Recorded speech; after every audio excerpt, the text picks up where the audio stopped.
Will higher testosterone levels, 800 instead of 400 total, give me more facial hair?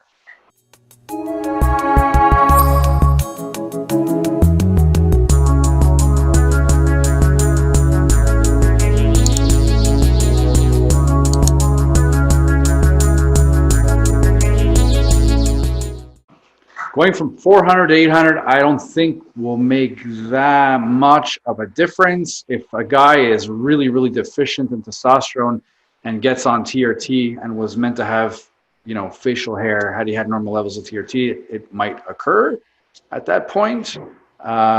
Gil, 400, going from 400 to 800, is it really going to make a difference in facial hair? It's going to be genetically predisposed. Depends on the individual. We got guys who are relatively normal T levels, and they seem to be hairier than others. I don't happen to be a hairy guy overall because maybe I have thinner hair follicles, but I do tend to grow fairly quickly.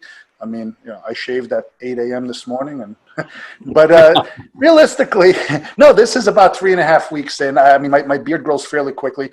I think it's more genetic, but yeah, it certainly does increase the rate. My hair and my facial hair and body hair does grow a lot faster ever since I've been on androgens compared to before. But I think it's more to do with DHT, and I think, again, it's going to be a little more genetic. And some people just have coarser hair than others.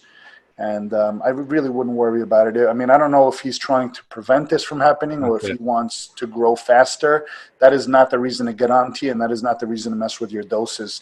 So I think it's more of just a question for the sake of knowing. But I wouldn't tell somebody, hey, let's judge your T based on your facial hair. No, exactly. So the guy asking the question, if you've got, just use the sake of example, you've got very, very little facial hair, and you're scoring at total of 400, and you say, maybe I get on in TRT and I'll get 800 and I'll get hair, you might get your T levels to 2000 and still not have any facial hair if that's what your genetics dictates. So keep that in mind.